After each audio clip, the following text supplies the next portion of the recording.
É um desejo do nosso coração, como pastores da Calvary Curitiba, é que nós, como igreja, tenhamos uma compreensão adequada do que a Bíblia fala sobre cada assunto. E nós temos lidado nesse último ano aí com várias coisas que têm sido diferentes para nós. Lidarmos com questões de sexualidade, lidarmos com questões de casamentos quebrados e partidos, né? Lidarmos com questões da solidão e de saúde mental e de tantas coisas. E no aspecto financeiro também. Então, como desejo do nosso coração é de ensinar as Escrituras, eu pensei que seria uma ótima oportunidade de poder falar sobre essas coisas num ambiente onde é propício, num aspecto da questão pastoral, do cuidado da equipe pastoral para com a igreja. E todos nós, muitos de nós, quer dizer, viemos de contextos diferentes acerca dessa questão da igreja. Alguns de nós viemos de algumas boas igrejas, alguns de nós não viemos de boas igrejas, nós viemos de lugares onde pessoas de fato usavam e abusavam, né, das Escrituras para poder tirar o que dava para o povo, né, e assim poder falar em nome de Deus quando não deveria. Já ensinei através da carta de Filipenses algumas vezes. Mas eu lembro de um senhor que foi como mentor para mim, o pastor Larry, já falei dele algumas vezes, Larry Lyon, está lá em pé de Corvallis, no Oregon. Senhorzinho com o seu tratorzinho agora, com a sua fazenda. E ele falava assim, que o único missionário que era ok falar dessa parte aqui era o apóstolo Paulo. Nenhum outro poderia falar de uma forma que não gerasse um constrangimento ou uma coisa que soasse manipulativa. Então, gente, nós estamos falando aqui dos nossos irmãos, né, os filipenses, né, que aprenderam um segredo de lidar com essa questão financeira, ensinados pelo apóstolo Paulo, de aprender de forma livre, de aprender a viver de forma alegre. Então essa igreja, ela havia levantado recursos para o apóstolo Paulo, diante, né, das plantações de igreja, o qual Paulo fez parte. Então ele expressa a sua alegria partindo do versículo 10, né, falando isso de forma introdutória, né? E se nós começássemos já de parte introdutória e fizéssemos uma pergunta para nós e perguntássemos, nós descobrimos a alegria de dar? Nós descobrimos o segredo de viver uma vida contente, digo, de contentamento. E essas perguntas, então, elas devem mexer com a realidade da nossa vida logo nesse começo. Talvez muitos de nós vejamos essas coisas como uma ocasião para fazer algo tão difícil. Talvez, tipo assim, cara, nem sei se eu confio nesse negócio, ou nem sei se eu acredito nessa questão. Se alegrar, então, é outra coisa, né? Mas então, hoje a gente vai poder olhar para isso e poder ver o impacto que essa realidade tem sobre as nossas vidas. De uma forma, de uma cosmovisão bíblica, de uma realidade onde nós precisamos entender que para nós vivemos essa plenitude de Deus, a nossa vida, nós precisamos também ter as nossas finanças nesse lugar. Então vamos lá.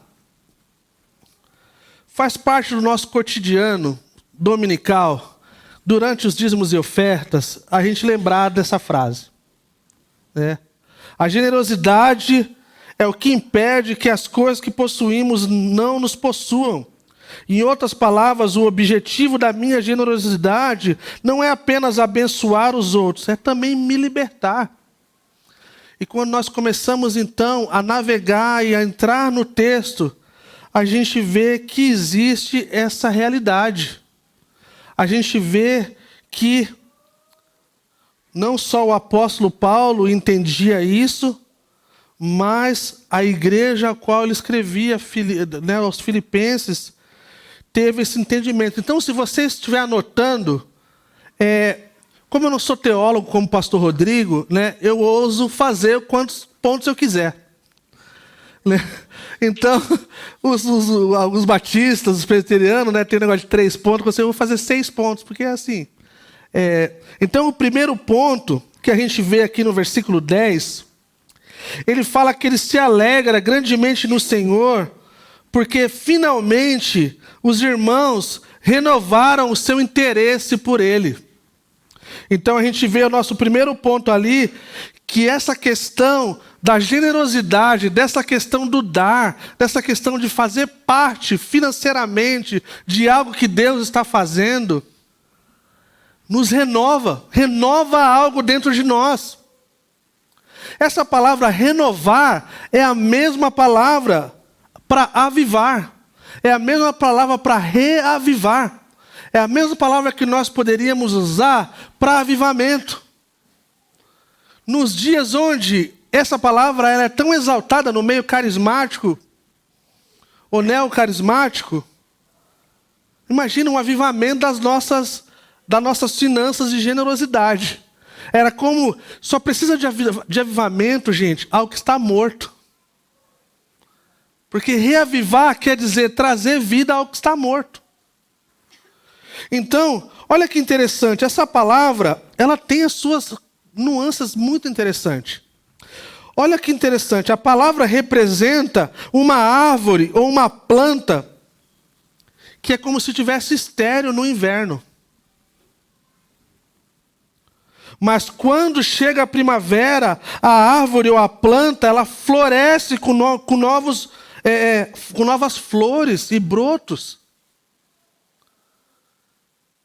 E quando então nós olhamos através das Escrituras e nós vemos exemplos que falam de florescer acerca dessas questões, a gente vê uma coisa incrível. Talvez para a gente que não é muito ligado nessas questões de plantas e flores e árvore, coisa do tipo, talvez não chame muito a nossa atenção. Mas pensar em algo que estava morto, essa é a ideia. Algo que não tinha condições de produzir vida e florescer. Então algo acontece. E assim, gente, é a realidade de muitas igrejas hoje. Elas estão olhando para dentro de si, para dentro do seu umbigo, ou para a sua liderança, ou para os seus pastores, e elas estão mortas. Elas estão mortas para o reino de Deus, elas estão mortas para o que Deus está fazendo. E as pessoas estão cada vez mais cansadas.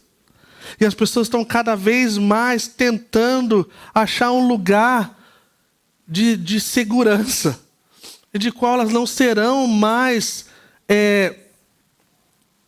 enganadas.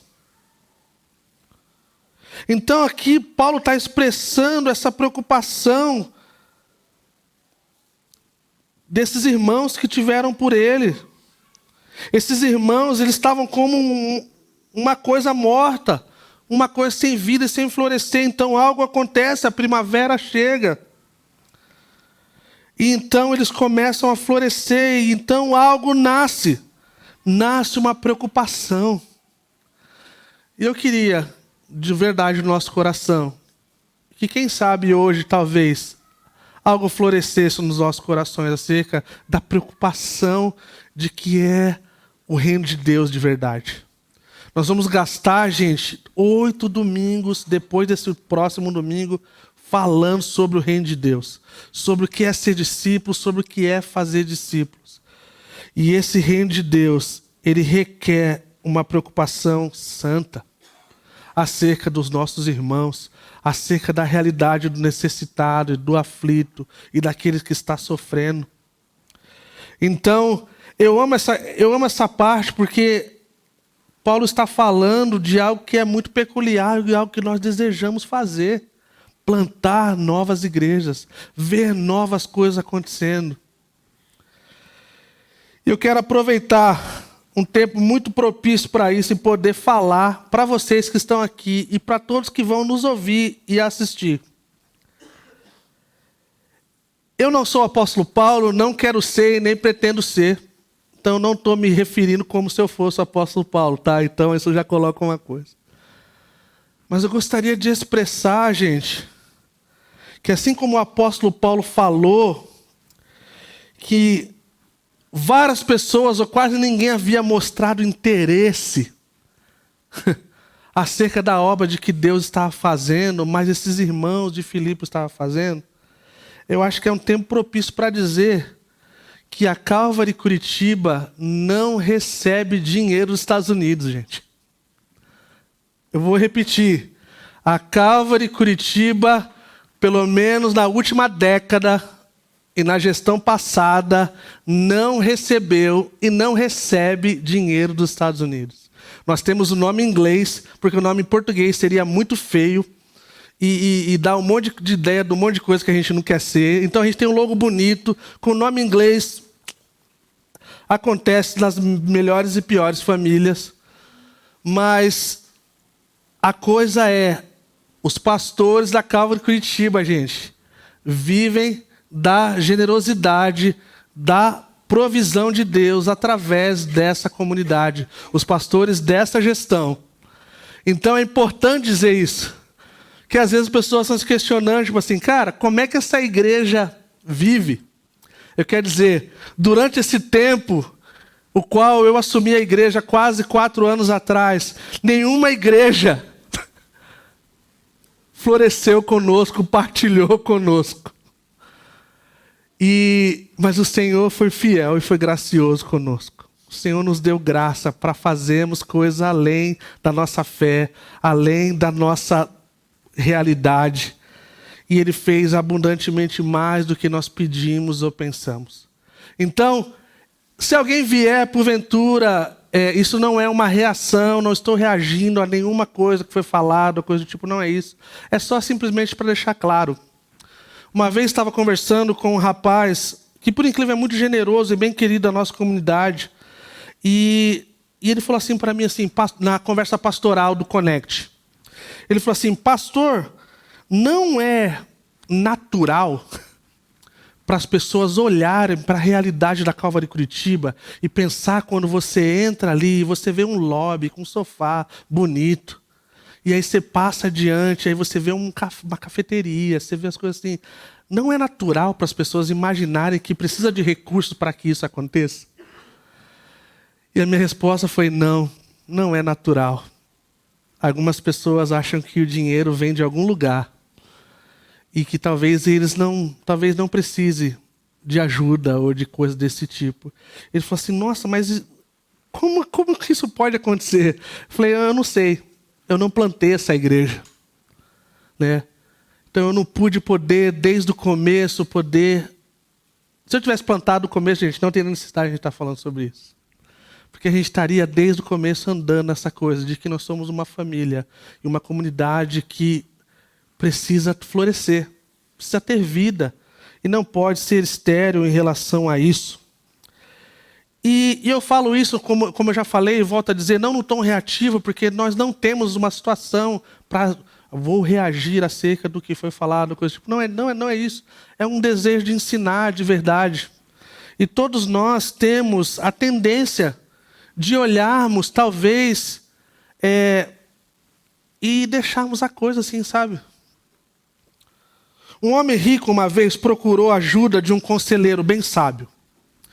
Ele falou assim, cara, eu sou rico e eu queria entender algumas coisas, então vou procurar esse senhor que é bem sábio, e aí ele vai me ajudar a entender acerca dessa questão do dinheiro, né? E aí o conselheiro, então, conduziu esse homem a uma janela do seu escritório, que era de vidro. Bem bonito, assim, dava para ter uma visão panorâmica incrível. E esse homem, né, o sábio, né, perguntou assim, cara, o que você vê na rua de baixo? Fala para mim. E então esse homem rico, ele falou assim, cara, eu vejo pessoas passando todo o tempo, é uma coisa incrível, pessoas todo o tempo. E aí... é isso aí, você vê pessoas, então vem aqui. Então esse homem vai, passa e coloca ele diante de um espelho. E fala assim, agora fala para mim, o que você está vendo? O homem disse, eu estou me vendo. Ele falou assim, pô, mas algo mudou aí? Ele falou, algo mudou. Então o conselheiro explicou que o espelho, na verdade, inicialmente ele era uma janela de vidro, uma parte de vidro, o qual foi colocado um colante de espelho e, né, uma coisa prateada, coisa do tipo que tornasse a visão então agora diferente, mas de si mesmo. É para isso que as pessoas se olham no espelho, não para ver os outros, né? E ele explicou então que assim como há essa coisa muito parecida com o vidro e o espelho, que talvez se altera em pouca coisa, assim é a nossa vida, explicou ele. Facilmente nós deixamos de ver os outros. E quando nós olhamos para nós mesmos. E aí então o rapaz sai assim, tipo, sem entender muito, achando que ia ter mais clareza, né? Ele fala assim, caramba, como é que esse negócio funciona, né? Então isso nos remete que à medida que nós concentramos nas necessidades dos outros e vê os outros e temos as nossas vidas abertas e florescendo em direção ao próximo, às necessidades, nós sentimos alegria. Ter essa coisa de dar nos renova, nos aviva a preocupação que deve existir na nossa vida. Então a gente começa a olhar para a igreja, mesmo em meio a toda essa loucura que a gente tem visto, gente, ouvido. A gente consegue olhar para uma coisa saudável, de que a igreja se torna como se fosse um instrumento que canaliza os recursos que Deus tem nos dado para um bem maior. Olhando e visando o bem de todos, especialmente daqueles mais necessitados. Olhando para aqueles de casa, né? O apóstolo Paulo falava dos domésticos, né? Os de casa. Então nós queremos ajudar lá, sim, mas nós também temos que ajudar aqui. Então é uma boa oportunidade, se porventura você conhece alguém da nossa comunidade que está precisando de ajuda, não demore em vir falar conosco. Porque faz parte do nosso chamado e vocação e sermos uma igreja presente na dor dos irmãos e das irmãs. E é uma coisa incrível, a nossa igreja, desde o começo, quando eu cheguei aqui, eu falava que, no geral, o nosso problema não era a falta de recursos, mas era a abundância dos recursos. Então, quando nós olhamos de forma geral, graças a Deus, gente, nós não temos muitas pessoas padecendo. Pelo menos não que nós sabemos. Isso é uma coisa para dar glória a Deus, e aleluia, e amém. Porque é um privilégio para nós. Na pandemia, ninguém passou fome nessa igreja. Ninguém passou perrengue de não conseguir pagar aluguel. E Deus nos guardou até o dia de hoje. Igrejas, centenas de igrejas fecharam, gente. Um monte de igreja não conseguiram pagar o aluguel da igreja, quanto mais qualquer outra coisa. Então a gente precisa ter esse olhar do apóstolo Paulo ensinando essa igreja. E então a gente vai ver a igreja sendo aquilo que ela deve ser. E desde o começo, de quase 4 anos atrás, quando eu comecei a ensinar aqui na Calvary Curitiba, havia uma coisa no meu coração, que era que nós, como pastores da igreja, nós deveríamos devolver a igreja para o povo. E a igreja está sendo devolvida para o povo. Quando o povo começa a entender o valor que cada um de nós temos para trazer para a mesa e para o serviço. é como se a igreja estivesse sendo devolvida para o povo. E quanto mais nós entendemos o nosso valor, quanto mais nós entendemos os nossos talentos, quanto mais nós entendemos o quão precioso, por mais que talvez a minha insegurança e a minha autoestima talvez não esteja lá naquele bom lugar, mas de saber que eu sou útil para alguma coisa nessa igreja. E todos vocês têm isso. Na verdade, num nível muito bom de talento, de dons e de generosidade. Então eu não estou falando de uma igreja que está morta. Não estou falando de um povo que não faz nada. Isso é uma coisa incrível e eu amo poder falar isso, porque muitas igrejas você vê os pastores bravos, né, falando, não, a gente não está nesse tom. A gente está num tom de desejar fazer a vontade de Deus. Amém? E isso então vai mexer com a nossa realidade individualmente e coletivamente. E aí para o pessoal que está chegando, rapidinho vai passar aquele medo de pensar, cara, será que essa igreja aqui ela é estranha que nem as outras igrejas ali que faz isso, isso e aquilo? Não. A nossa igreja deseja falar das coisas que a Bíblia fala. E ao nós voltarmos para o Evangelho, a gente vai falar sobre um monte de tema aí. E vocês sabem como, a maioria de vocês sabem como é. Tem coisas que não dá para pular, a gente tem que falar. E é de extrema importância para a gente. Vamos lá. Então o número 1 é dar, renova a nossa preocupação, né? Então aviva a nossa preocupação. Ponto número 2, dar nos ensina contentamento. Versículos de 11 a 13. A gente já leu, eu só vou pontuar algumas coisas. A gente vê o apóstolo Paulo falando que ele não está dizendo porque ele esteja necessitado. Ele já esteve necessitado. Mas nesse momento aqui ele não está falando isso. Ele fala assim, não estou dizendo porque eu estou necessitado, pois eu aprendi a adaptar-me, a lidar com qualquer circunstância. Então, isso nos ensina contentamento. Meu pastor costumava dizer, quando você acha que sua vida está difícil, procure algumas pessoas e pergunte de verdade, de coração, como elas estão. E você será surpreendido quão boa a sua vida está. Por mais ruim que esteja. E é verdade, gente. Todo tempo que a gente para conversar com algumas pessoas e a gente tem essa oportunidade de poder, não no meio da multidão, mas numa coisa mais íntima, e as pessoas serem honestas, a gente fala assim, cara, o meu problema ele até nem é tão grande. O meu problema não é nem tanto assim. E aí ele continua dizendo que ele sabe o que é ter fartura. Mas eu amo essa parte que ele fala que eu aprendi o segredo, gente. O segredo de viver contente.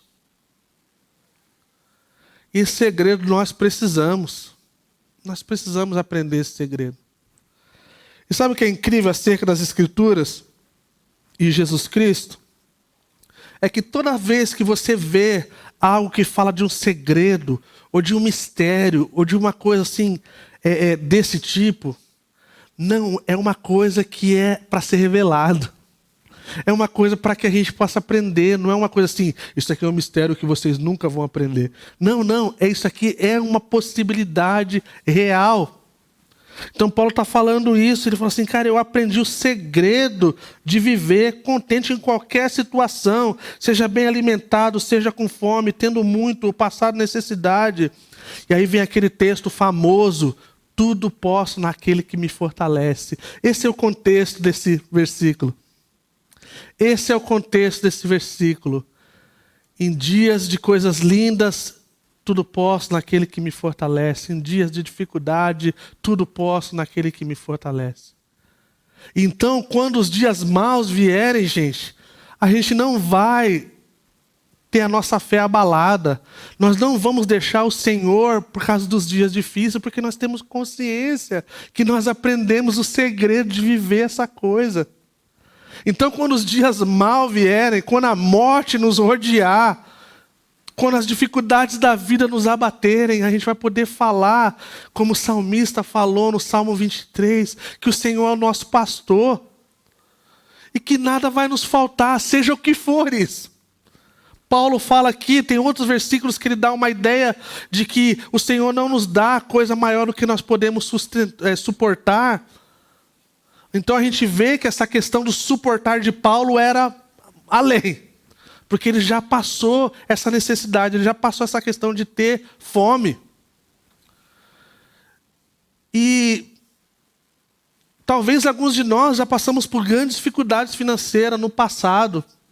Talvez crescemos em ambientes de dificuldade. E hoje parece que nós estamos vivendo talvez o melhor da nossa vida. Mesmo a gente não, alguns de nós não estando lá ainda, né?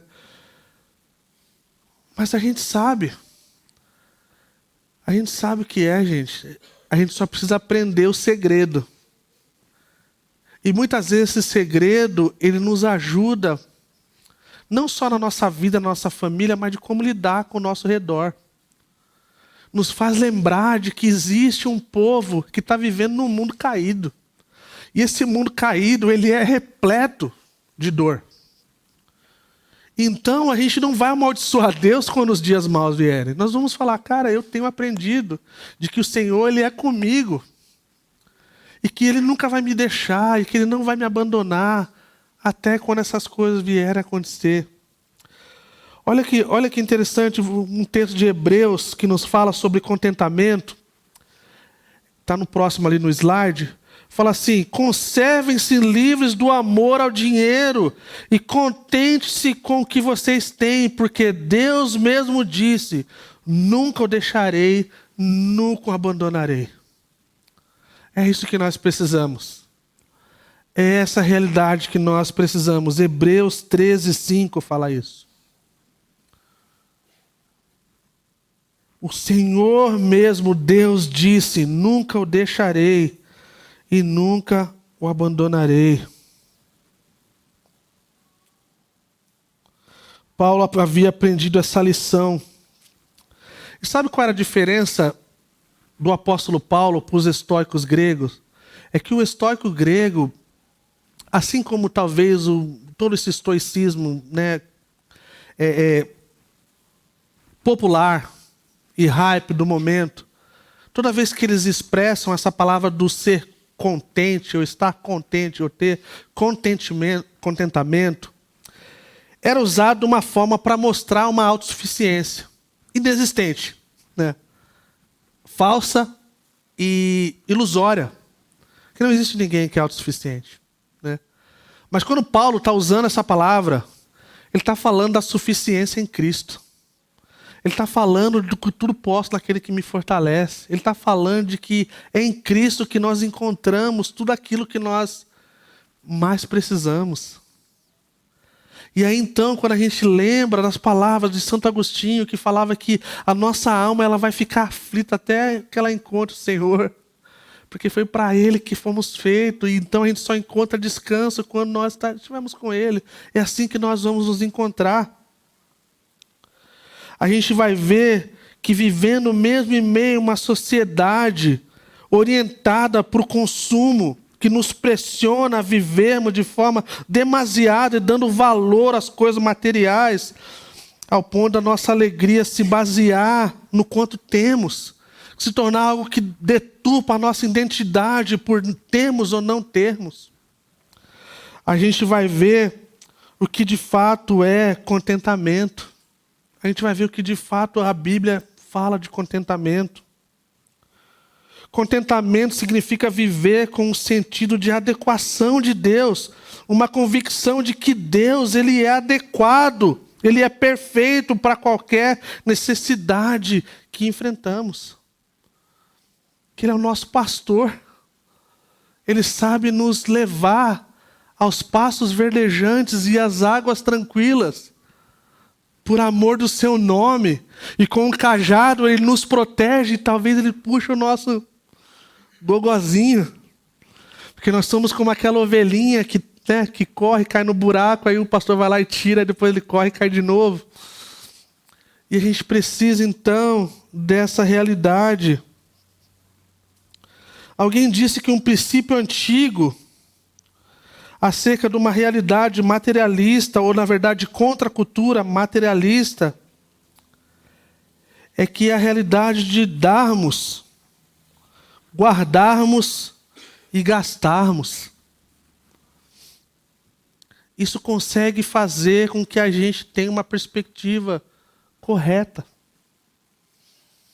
Alguém disse uma vez que a realidade do dar é um lembrete do próprio Senhor Jesus. Se deu constantemente. E é por isso, então, quando nós fazemos isso, nós lembramos do nosso maior exemplo. E é nessa união com Cristo, né, que a gente vê nesses versículos, né, no tudo posso naquele que me fortalece, essa união com Cristo que vem a força para nós aprendermos contentamento. Porque Ele é tudo que nós mais precisamos. Tem uma música que eu amo muito, né, Give Me Jesus, né, tipo, fizeram uma versão diferente aí. Mas a ideia é, dá-me Jesus. Pode ter todas as coisas, mas dá-me Jesus. Dá-me Cristo. E você pode ter todas as outras coisas. Porque as outras coisas, elas perdem o seu valor diante do valor de Cristo. Amém? Então, quando nós olhamos, nós vemos que dar aviva a nossa preocupação. Segundo ponto, dar nos ensina contentamento. O terceiro ponto, dar nos torna parceiros no ministério. Versículo 14 e 16. Ele fala assim que apesar disso, vocês fizeram bem em participar das minhas aflições. Isso expressa a vida da igreja, participar da vida das aflições, das tribulações do povo de Deus. E ele fala, como vocês sabem, Filipenses, nos seus primeiros dias no Evangelho, quando parti da Macedônia, nenhuma igreja partilhou comigo. Imagina, o maior apóstolo que já viveu. O maior missionário que já viveu.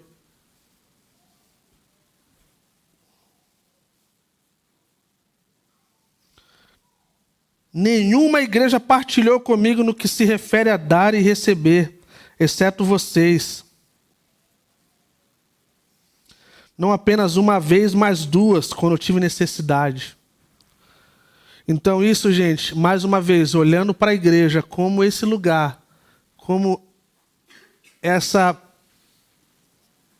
esse lugar de canalizar recursos para poder abençoar pessoas.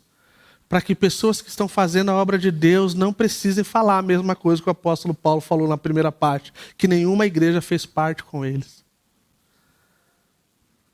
Isso me faz lembrar da igreja local que nós apoiamos aqui na cidade. Talvez eles vão poder falar que nos 2 primeiros anos da vida daquela igreja, nenhuma outra igreja partilhou com eles, a não ser a Calvary de Curitiba. Não é uma coisa poderosa? Uma mixaria que a gente dá, que a gente nem sabe se a gente vai poder continuar nos próximos meses. Só o Senhor sabe. Mas isso é um encorajamento para mim. Então, nesse ponto 3, fala que doar nos torna parceiro no ministério. Do versículo 14 a 16, ele fala do participar, do partilhar. Olha que interessante. O próximo. Vamos ver como está afiado o grego de vocês. Tirando o pessoal que está envolvido aí na equipe pastoral. Sabe o que é essa palavra, gente? Pode responder, está valendo.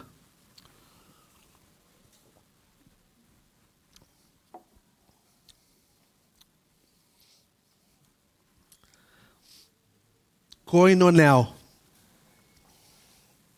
que deriva da palavra koinonia.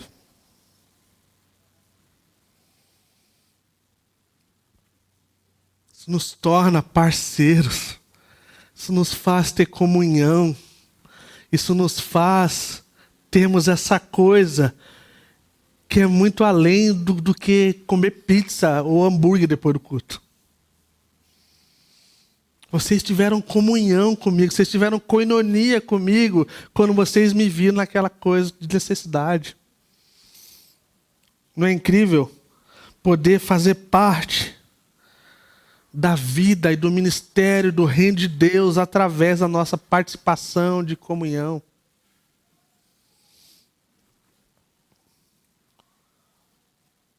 Ele fala que participaram das tribulações nos primeiros dias do Evangelho.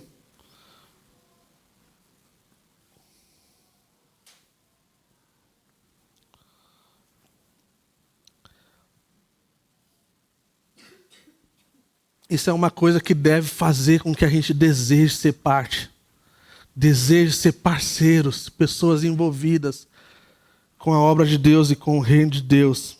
Eu espero que nos próximos meses todos nós sejamos saturados com a realidade do reino de Deus. Que todos os outros reinos, eles percam o seu valor diante do reino de Deus. Uma das coisas que nós temos como valor de extrema importância para a Calvary Curitiba é essa questão da colaboração.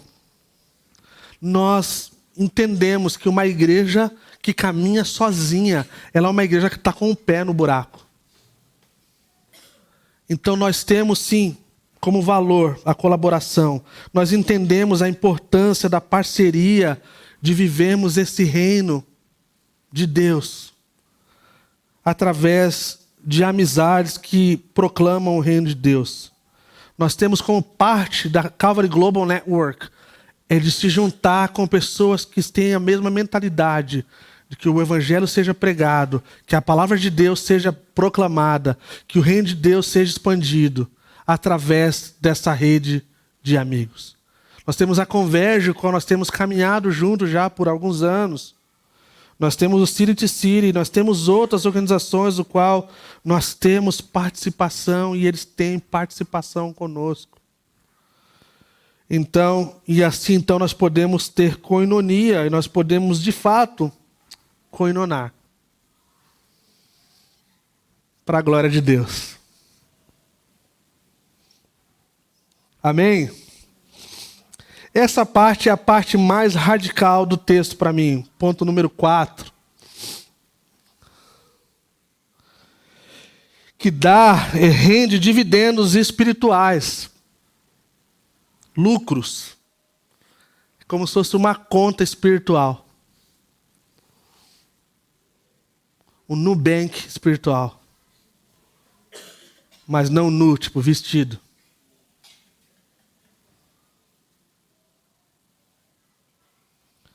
Paulo deixa bem claro que ele não está fazendo aquilo para ganhar dinheiro. Ele deixa bem claro que ele não tem um interesse monetário naquele povo. Ele deixa bem claro. E isso é de extrema importância para nós. Mas olha aqui o que ele fala, que é radical demais, gente.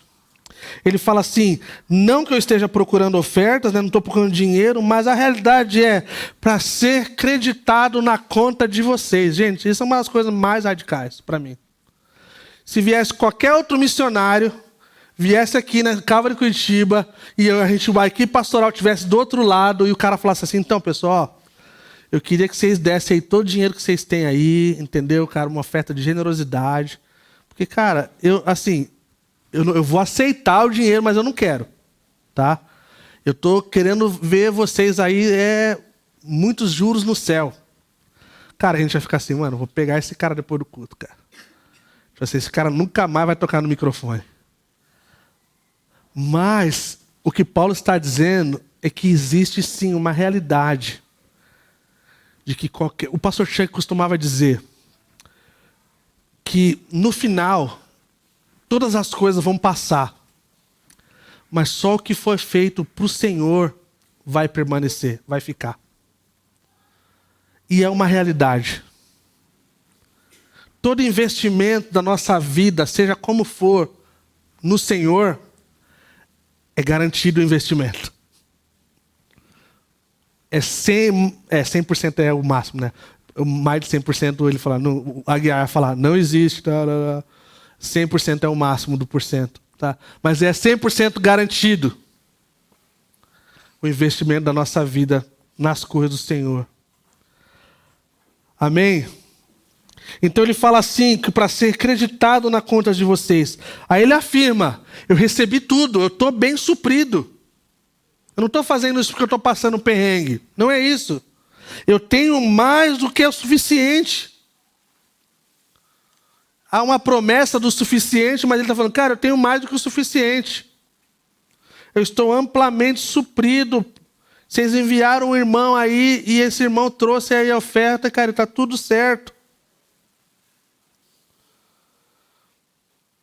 Além de ele falar essa questão do creditar, que é uma coisa, como eu falei, normalmente quem usa esse termo são picaretas e pessoas que querem usar a palavra de Deus. E normalmente é para si, não por um todo, né?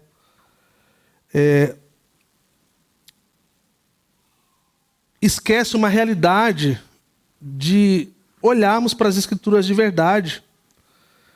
E Paulo parece não, inspirado por Deus, lógico, com certeza, mas talvez sem saber o impacto que isso teria no futuro diante dessas coisas que a gente tem ouvido, ele deixa bem claro que ele recebeu tudo e não precisa de nada. Talvez estivesse faltando essa coisa aqui, a deixar um ponto de interrogação ali meio estranho, né? E aí ele fala, essa parte é uma parte bem poética, no versículo 18 ele fala assim, são uma oferta de aroma suave e agradável ao Senhor. Nós estamos indo para o final, pessoal. E eu queria dizer para vocês algumas coisas em relação a isso. É importante que a igreja seja educada em relação aos dízimos e ofertas. É importante que a igreja seja educada no sentido do cultivar da generosidade. É sim, é de extrema importância. Mas é bom que tenhamos em mente de que nós não estamos falando de um castelo de alguém. É importante que tenhamos em mente que nós não estamos falando de uma pessoa ou duas. É importante que a gente tenha em mente que a gente está falando da igreja de Jesus, sendo liderada e administrada com temor e tremor diante do Senhor. E outra coisa eu quero afirmar para vocês diante disso aí, que a liderança dessa igreja e a equipe pastoral tem grande compromisso com isso. E talvez você não tenha ideia do quanto a equipe pastoral gasta de grana fora do seu salário, que talvez nem é o mais adequado. É impressionante.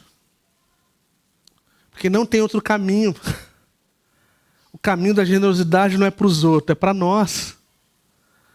Então, nós estamos encontrando pessoas semanalmente, nós estamos saindo para comer com pessoas semanalmente, nós estamos encontrando para aconselhar e fazer coisas. Cara, isso requer transporte, isso requer, cara, dinheiro para comer, isso requer para tomar um café, ou seja o que for. E é incrível que não é acerca de uma pessoa ou duas, é de nós, é do reino de Deus. Então, eu aproveito essa oportunidade também para dizer que a nossa equipe pastoral, dentro do estatuto da igreja, o qual, se Deus quiser, a partir de novembro, vai estar disponível na nova versão internacional, num livreto, onde todos vocês que é membro da Câmara de Curitiba vai poder ter acesso. Agora tem uma versão muito feia, com a tradução muito feia, com os erros de português muito feio, que veio do começo lá, né? E em novembro a gente vai atualizar um novo estatuto. O estatuto da igreja, ele possibilita algumas coisas que é normal para a equipe pastoral, como pagamentos de conferência, viagens ministeriais e tantas outras coisas, o qual nós não usufruímos de quase nada, tá? Tem o se, que é bem importante, né? Se puder, quando puder. Então, como a igreja não tem, então o se... Mas eu gostaria de falar também, para vocês que estão aqui e para os demais que vão estar vendo e ouvindo. Esse ano, por exemplo, uma parte da nossa equipe pastoral foi para o Peru. A igreja não gastou R$1 conosco, tá, gente? Nós pagamos do nosso bolso, tá? mês que vem o pastor Kaká vai estar indo para os Estados Unidos para uma conferência da Calvary. E foi brincadeira no nosso grupo de conexão, né? Tipo assim, pô, o pastor vai para os Estados Unidos. Esses pastores que vão para os Estados Unidos, tipo assim, cara, o pastor dessa igreja vai para os Estados Unidos. Tipo assim, com o seu dinheiro, a igreja também não está pagando nada. Seria muito bom se pagar, mas não está pagando nada, tá? Então, se porventura, algum comentário, alguma coisa tipo assim, cara, pode ter certeza, foi falado já com a equipe do presbitério, foi falado com a equipe de liderança, tá? Então é só para deixar claro, né? É melhor andar na luz, é melhor andar... Foi um motivo de grande alegria e risadas no nosso grupo de conexão, né? Tipo assim, o pessoal do nosso grupo vai falar, nosso pastor vai para os Estados Unidos e tal. No crédito.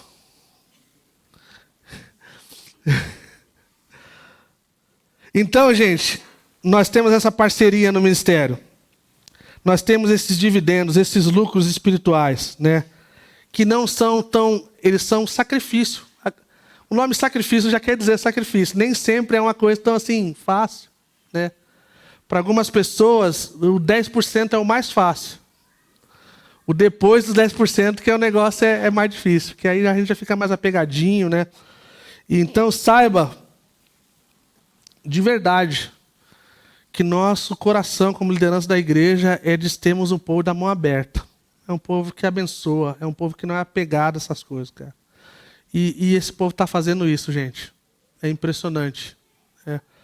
E eu estou falando essas coisas não para que vocês tenham pena de nós ou para que vocês fiquem com os olhos abertos acerca de nós. Não, não é isso não.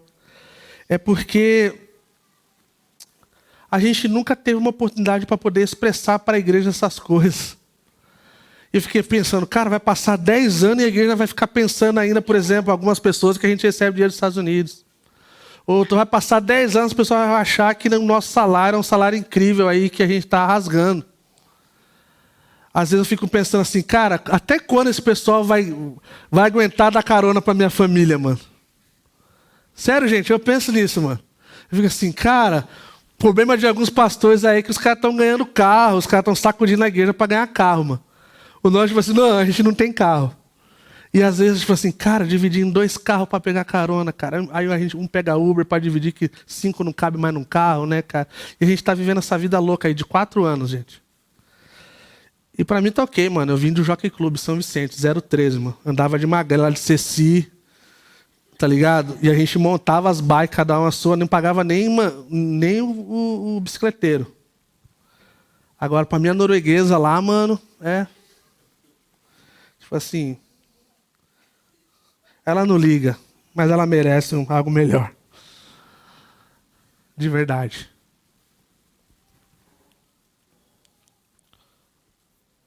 E aí a gente continua pensando um elogio acerca da igreja. É que a maioria das igrejas é um número muito pequeno de pessoas que participam disso. Do que eu estou falando, da contribuição dos dízimos e oferta. Nós estamos acima da média. Isso é uma coisa muito bacana. Nós podemos melhorar, com certeza. Mas nós estamos acima da média, isso é uma coisa bem legal. Todos os números acerca de dízimos e ofertas estão cada vez menos. A credibilidade da igreja está cada vez menor. A credibilidade dos pastores está cada vez menor. Então, como uma boa oportunidade para o nosso grupo de conexão e nossas conversas, nós vamos poder dialogar sobre isso. Existe alguma coisa, talvez, que nós nos sentimos muito à vontade acerca do dízimo e oferta? Existe alguma desconfiança? Existe alguma coisa que nós somos feridos? Existe alguma coisa, talvez, que não está no lugar, que nós precisamos cuidar? Será que existe algumas conversas que nós precisamos ter, que talvez ainda não está no bom lugar, e talvez isso seja um motivo de não poder ou não querer ser mais generoso, ou poder contribuir mais, ou poder ser parte disso? Então, acho que vai ser uma boa oportunidade para a gente poder falar disso. Eu gostaria de ler um salmo com vocês. Fala assim: ofereçam sacrifícios como Deus exige e confiem no Senhor. Muitos perguntam: quem nos fará desfrutar o bem? Faze, ó Senhor, resplandecer sobre nós a luz do teu rosto. Enchesse o meu coração de alegria Alegria maior do que daqueles que têm fartura de trigo e de vinho. Em paz me deito e logo adormeço, pois só tu, Senhor, me faz viver em segurança. Essa é a nossa realidade, gente. Essa é a nossa realidade. Então ele aumenta, nós vemos agora no versículo 19, uma realidade da verdade de Deus que aumenta a nossa fé. E aí então estamos encerrando. Ele fala assim, que o meu Deus suprirá todas as necessidades de vocês de acordo com as suas gloriosas riquezas em Cristo Jesus. Qual é a gloriosa riqueza de Cristo Jesus? Qual é a coisa mais impressionante acerca da riqueza de Cristo Jesus? Essa realidade nos faz ter fé, aumenta a nossa fé. Isso nos faz acreditarmos de que o Senhor, Ele é poderoso para fazer, como Ele diz lá em Efésios, infinitamente mais do que pedimos ou pensamos, de acordo com a sua vontade.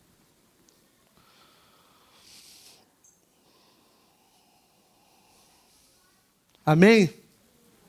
E terminando, o ponto número 6, a doxologia nos lembra o motivo de tudo. O que é a doxologia? Doxo é a palavra grega para glória.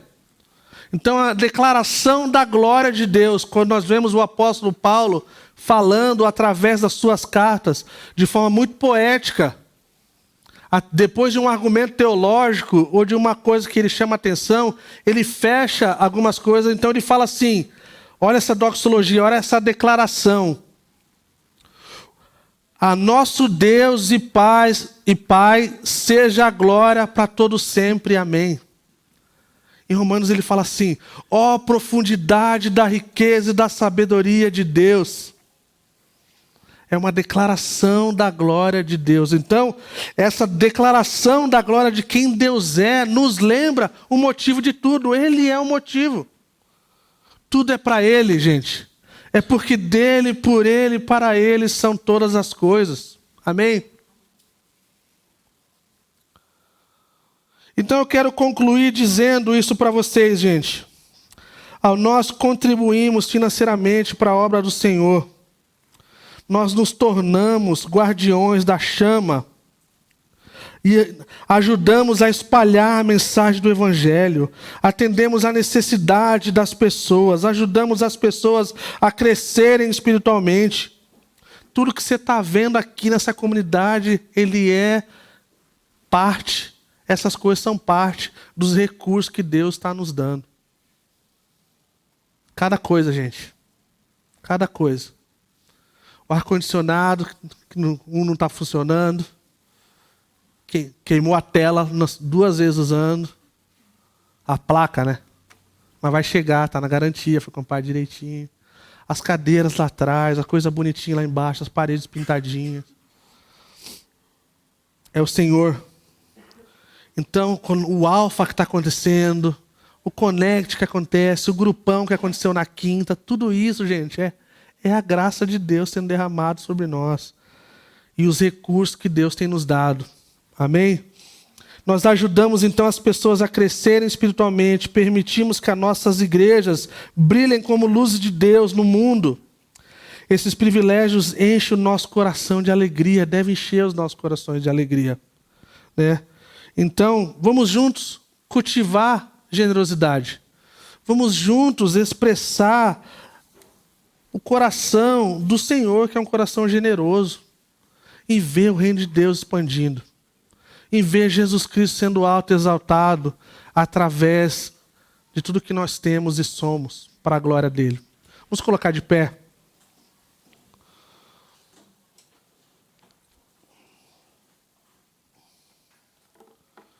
Então, eu só gostaria de repetir para que a gente possa, então, esse cultivar de generosidade, né, o número 1, ele renova a nossa preocupação. Ele nos ensina contentamento. Ele nos torna parceiro no ministério. Ele nos rende dividendos, lucros espirituais. Aumenta a nossa fé em Deus. e nos lembram o motivo real de tudo que é o Senhor. Vamos orar?